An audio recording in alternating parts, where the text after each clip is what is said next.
Hello everyone, welcome to my YouTube channel. आज हम पढ़ेंगे फॉर्मेट स्पेसिफायर क्या होता है। तो फॉर्मेट स्पेसिफायर क्या होता है, जब हम कोई यूज़र से इनपुट लेते हैं या फिर आउटपुट को प्रिंट कराते हैं तो उसके लिए हम फॉर्मेट स्पेसिफायर का यूज़ करते हैं। ये हमेशा परसेंटेज सिंबल से स्टार्ट होते हैं और ये प्रिंटफ, स्कैनफ एट्सेट्रा ऐसे फंक्शनों में यूज़ किए जाते हैं। जैसे कुछ फॉर्मेट स्पेसिफायर्स हैं, %C for character type, %D for integer type, %F for floating type, %S for string type. अब इसको हम देखते हैं जैसे फॉर्मेट स्पेसिफायर क्या होता है। जब भी हमने यूज़ किया है प्रिंटफ फंक्शन, तो प्रिंटफ फंक्शन में जब हम कोई आउटपुट प्रिंट कराते हैं तो उसमें क्या होता है कि जब कोई डेटा टाइप रहता है उसमें, तो हम उस डेटा के टाइप के अकॉर्डिंग हम फॉर्मेट स्पेसिफायर का यूज़ करते हैं। जैसे इंटीजर रहता है तो %D यूज़ करते हैं। अब एग्जाम्पल के थ्रू हम समझते हैं। Int a is equal to 12। अब हम प्रिंट कराना चाहते हैं अपने a को, तो क्या लिखेंगे, print F the value of a is. अब हम देखते हैं कि हमारा जो वेरिएबल a है उसने किस डेटा टाइप को स्टोर किया है। तो ये 12 हमारा इंटीजर टाइप है, तो इसीलिए हम यहाँ पर क्या यूज़ करेंगे, किस टाइप का फॉर्मेट स्पेसिफायर, इंटीजर टाइप का, जो क्या है %D। यहाँ पर लिखेंगे a इज़ %D। अपने कोड को क्लोज करेंगे, कॉमा a। अब आउटपुट क्या आएगा हमारा, the value of a is 12। ये आएगा हमारा आउटपुट। अब ऐसे ही मान लो हमें कोई कैरेक्टर प्रिंट कराना हो। कैरेक्टर क्या होता है, सिंगल अल्फ़ाबेट जो भी होता है, जो सिंगल कोट में रहता है, हम लोगों ने पढ़ा ही है पहले वीडियो में। तो मान लीजिए कैरेक्टर के लिए हम किस कीवर्ड का यूज़ करते हैं, char name is equal to a।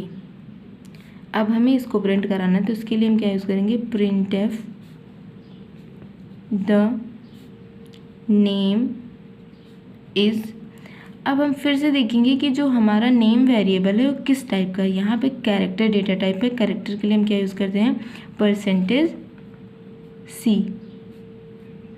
इसके बाद में हम नेम को एज इट इज़ प्रिंट करा देंगे। आउटपुट हमारा आएगा द नेम इज़ A।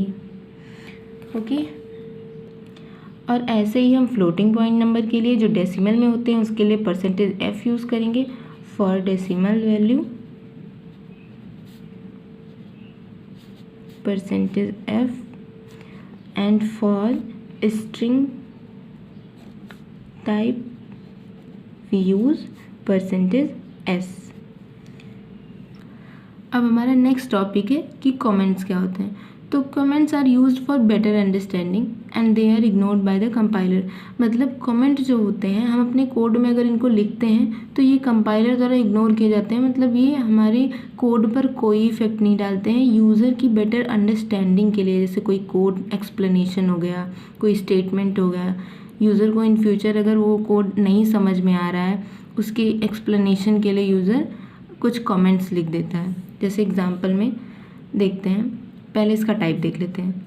तो ये दो टाइप के होते हैं, एक सिंगल लाइन कमेंट और दूसरा है multi line comment. Single line comment क्या होते हैं, जो एक ही लाइन में लिखे जाएं, और उनको हम स्टार्ट करते हैं to forwarded slash.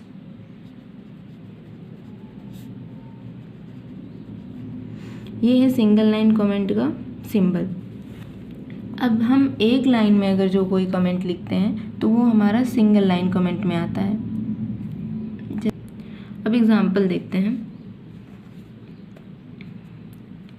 Int a is equal to 150। अब हमें अपने कोड में सिंगल लाइन कमेंट ऐड करना है, तो उसके लिए हम डबल फॉरवर्डेड स्लैश का यूज़ करते हैं।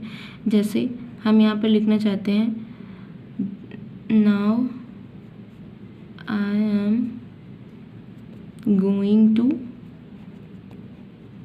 Print A। अब ये लाइन क्या है, ये यूज़र की रीडेबिलिटी को बढ़ा रहा है। मतलब नेक्स्ट लाइन में हम क्या करने जा रहे हैं, ए वेरिएबल को प्रिंट कराने जा रहे हैं, जो हम लिखेंगे printf %d। अभी हमने फॉर्मेट स्पेसिफायर में देखा है कि हमने यहाँ पर क्या यूज़ किया है, %d मीन्स ए जो है इंटीजर डेटा टाइप को स्टोर कर रहा है, इसलिए हम यहाँ पर अपने फंक्शन में %d फॉर्मेट स्पेसिफायर का यूज़ करेंगे। उसके बाद ए को एज इट इज़ प्रिंट करा देंगे और हमारा आउटपुट क्या आएगा, आउटपुट आएगा 150। अब आप लोग को ये समझ में आ रहा होगा कि यहाँ पर सिर्फ जो प्रिंटफ फंक्शन है उसी का आउटपुट प्रिंट हुआ है, मतलब प्रिंटफ हम यूज़ ही कराते हैं आउटपुट को प्रिंट कराने के लिए। और ये जो लाइन है जो डबल फॉरवर्डेड स्लैश में लिखी गई है उसका कोई यूज़ नहीं है, बस ये यूज़र की बेटर अंडरस्टैंडिंग के लिए लिखा गया है। इसीलिए मतलब अब हमें ये समझना चाहिए कि जो भी लाइन, जो भी स्टेटमेंट, जो भी एक्सप्लेनेशन हम अपने कोड में डबल फॉरवर्डेड स्लैश के अंदर लिखते हैं वो लाइन हमारे कंपाइलर द्वारा इग्नोर की जाती है, मतलब हमारे कोड पर वो कोई इफ़ेक्ट नहीं डालती है। अब दूसरा हमारा कमेंट है multi line comment. Multi line comment वो कमेंट होते हैं जो मतलब एक से ज़्यादा लाइन में लिखे जाते हैं। जैसे हमने यहाँ पे सिंगल लाइन कमेंट में कितना, एक लाइन में ही एक कमेंट लिख दिया। मल्टी लाइन कमेंट का यूज़ हम तब करते हैं जब वो एक से ज़्यादा लाइन में हम कोई स्टेटमेंट, कोई एक्सप्लेनेशन लिखना चाहते हैं अपने कोड के बारे में। अब एग्जांपल देखते हैं, char a is equal to A, ये हमारा कोई कैरेक्टर डेटा टाइप है जो ए को स्टोर कर रहा है। अब हम इसको मल्टी लाइन कमेंट इसमें कोई करना चाहते हैं। मल्टी लाइन कमेंट किससे स्टार्ट होते हैं, forward slash asterisk forward slash, means इसके इन दोनों के बीच में जो भी लाइन लिखी जाती है वो हमारे कंपाइलर द्वारा इग्नोर की जाएगी। तो हम यहाँ पर क्या लिखेंगे, this is a multi line comment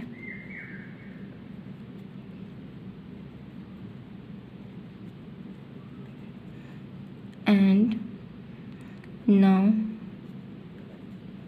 I am going to print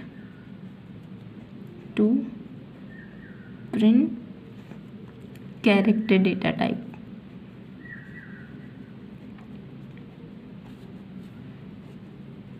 अब हम अपने मल्टी लाइन कमेंट को क्लोज कर देंगे। अब आप लोग ये देख रहे होंगे कि हमने यहाँ पर 4 लाइन में जो स्टेटमेंट लिखा है ये फॉरवर्ड स्लैश एस्ट्रिक उस स्टार्ट हुआ है और एंड भी उसी के साथ हुआ है, मतलब ये चारों लाइन हमारे कंपाइलर द्वारा इग्नोर की जाएंगी। अब हम अपने आउटपुट को प्रिंट कराते हैं, printf %c।